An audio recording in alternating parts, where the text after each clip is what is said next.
तो जैसा कि आप सब लोग जानते ही हैं कि टिकटॉक के साथ 58 अदर चाइनीज ऐप्स को इंडिया में बैन कर दिया गया है डेटा के खतरे को देखते हुए कि हमारे डेटा को वो लोग चोरी कर रहे हैं, इस तरह का कुछ। चलिए जानते हैं ये कहाँ तक सही है, और ये भी जानते हैं कि चाइना में ही सर्वर क्यों है, इंडिया में खुद का सर्वर क्यों नहीं है। तो hey guys, my name is Sushant और आप देख रहे हैं टेक्नोलॉजी ज्ञान सागर। आइए ज्ञान के सागर में डुबकी लगाते हैं। तो गाइस, हम लोग यहाँ पे बात कर रहे हैं, हमारे प्रसारण मंत्री जो है रविशंकर प्रसाद, उन्होंने कहा ट्वीट करके कि हम लोग चाइनीज़ ऐप को बैन कर रहे हैं क्योंकि वो बहुत सारा डेटा, चाहे वो माइक्रोफोन हो या फिर कैमरा वगैरह की सेटिंग, गैलरी की सेटिंग हम लोगों से ले रही है। हम लोग चाहे ना चाहे या फिर जाने अनजाने हम लोग उसको अपनी सेटिंग या अपना जो अलाउ कर देते हैं, जो भी वो एक्सेस मांगते हैं, ताकि हम लोग ऐप को यूज़ कर सके और उस चीज़ को वो गलत तरीके से यूज़ कर सकती है। तो बहुत सारी कंपनियां क्या करती हैं कि आपके डेटा को यूज़ करती हैं मुनाफा कमाने के लिए, जो हमें फ्री सर्विस देती हैं।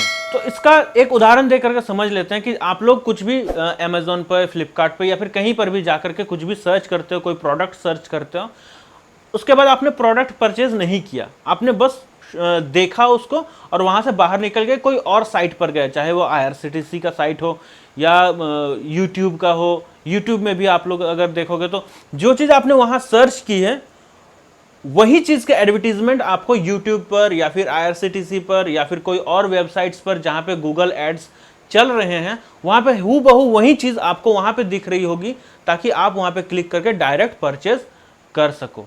अब इस चीज़ से सरकार को डर था कि हमारे डेटा को जो विदेशी सर्वर्स पर हैं उनको उस देश के कानून के हिसाब से उनको मैनिपुलेट किया जा सकता है या फिर उसको एक्सेस किया जा सकता है और हमारे ही खिलाफ यूज़ किया जा सकता है। तो ऐसा क्यों है कि हमारे जो डेटा सर्वर हैं वो विदेशों में ही है? यहाँ पे यही सवाल मेन है और आज हम लोग इसी पर बात कर रहे हैं। तो यहाँ पे मैं बात करता हूँ, अधिकतर जो प्रोडक्ट्स हम लोग यूज़ करते हैं, चाहे वो इंस्टाग्राम हो, जैसा कि मैंने नाम लिया इंस्टाग्राम हो या अमेज़ॉन हो या गूगल है, फेसबुक है, इस तरह के बहुत सारे ऐप या जो सर्वर हम लोग यूज़ करते हैं, वो कंपनियां ही विदेशी हैं। तो वो चाहती हैं कि उनका जो सर्वर हो वो भी वही हो जहाँ पे वो लोग काम करते हैं या फिर जहाँ पे उनका मेन ऑफिस है या फिर मेन डेटा सेंटर वहीं पे हो जहाँ पे वो लोग जनरेट करते हैं। ये एक बहुत बड़ा कारण है कि इंडिया में डेटा सर्वर कम है। तो जो बड़ी कंपनियों का मैं नाम ले रहा हूँ उनका खुद का डेटा सेंटर है, और जो कुछ कंपनियां जो होती हैं जो छोटे स्केल पर काम करती हैं, छोटे छोटे ऐप्स होते हैं, तो वो क्या करते हैं, वो थर्ड पार्टी के पास जाते हैं। यानी ऐसा डेटा सर्वर जो छोटे छोटे कंपनियों को कहता है कि भैया आप मेरे डेटा सर्वर को यूज़ करो, मैं आपको ऑथराइजेशन दूंगा, आपको एडमिन बनाऊंगा उसका, आपको अलग लॉगिन और आईडी और पासवर्ड भी दूंगा, और आप क्या करोगे, आप अपने जो कंज्यूमर है उनका जो डेटा है वो मेरे सर्वर पर आप सेफ रख सकते हो। अब कुछ विशेषज्ञों की माने तो डेटा सेंटर को हर जगह नहीं बनाया जा सकता। यानी आप कहोगे, कोई भी कंपनी कहेगी कि नहीं हम कैलिफोर्निया में भी बनाएंगे, यूके में भी बनाएंगे, यूरोप में भी बनाएंगे, इंडिया में भी बनाएंगे, इंडिया में हर स्टेट में बनाएंगे, तो इसका कॉस्टिंग बहुत ज़्यादा हो जाएगा। तो इसलिए डेटा सर्वर कंपनियां एक देश में बनाती है जिसका नेट स्पीड बहुत अच्छा हो। यहाँ पे मैं आपको बताना चाहूँगा कि अगर नेट स्पीड की लिस्ट निकालें विकिपीडिया के हिसाब से, तो इंडिया का नंबर 89th आता है। 89th रैंक पर हम लोग होल्ड करते हैं। हमारा जो एवरेज स्पीड है वो 6.5 Mbps की यहाँ पे नेट स्पीड मिल जाती है एवरेजली, कहीं पे ज़्यादा कहीं पे कम, लेकिन एवरेजली 6.5 Mbps की हमारी स्पीड इंडिया में है। चाइना की शायद वो 74th रैंक पर है और उनका स्पीड 7.5 या 7.6 के आसपास एवरेज स्पीड मिलती है। तो कंपनियां ये देखती है कि कहाँ पे हमको ज़्यादा इफेक्टिव लगेगा, कहाँ पे आसानी से लोग उसको कनेक्ट कर पाएंगे और आसानी से उसको एक्सेस कर पाएंगे।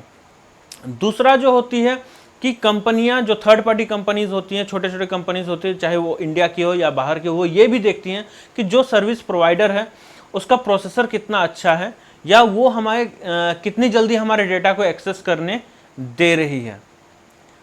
ऐसा नहीं है कि इंडिया में डेटा सर्वर्स नहीं हैं, बड़ी बड़ी कंपनियों के पास हैं, लेकिन थर्ड पार्टी या छोटे छोटे कंपनियों के पास नहीं है, तो वो लोग थर्ड पार्टी के पास जाते हैं। तो यहाँ तक तो ठीक है। अब समझ लेते हैं कि आपका जो डेटा है जो किसी सर्वर या डेटा सेंटर के पास है वो कहाँ तक सुरक्षित है। ये पूरा चीज़ डिपेंड करता है उस देश के कानून के ऊपर। अगर आपका डेटा सेंटर चाइना में है, जैसा कि अभी इन चाइनीज़ ऐप को हटाया गया, तो वहाँ पे एक चीज़ हमें समझना पड़ेगा कि चाइनीज़ कंपनी या फिर चाइनीज़ कंपनीज जो हैं उनके ऊपर चाइना की जो सरकार है उनका पूरा दबदबा चलता है। मतलब पूरा है, आप वो उनका पास लॉ है उनके कॉन्स्टिट्यूशन में कि वो लोग जब चाहे किसी भी कंपनी से उसका डेटा अपने हिसाब से मंगा सकते हैं। तो आपका डेटा यहाँ पे पूरी तरह से खतरे में था। आप टिकटॉक पर एंटी चाइना करके कोई कैंपेन नहीं चला सकते हैं। आप टिकटॉक पर फ्री तिब्बत करके नहीं दिखा सकते। ये सारी चीज़ चाइना में बैन है। तो ये सारी चीज़ उन कंपनीज की तरफ से भी बैन है जिनका डेटा सेंटर चाइना में है। तो गाइज आज के लिए बस इतना ही। अपने और अपनों का ख्याल रखिए।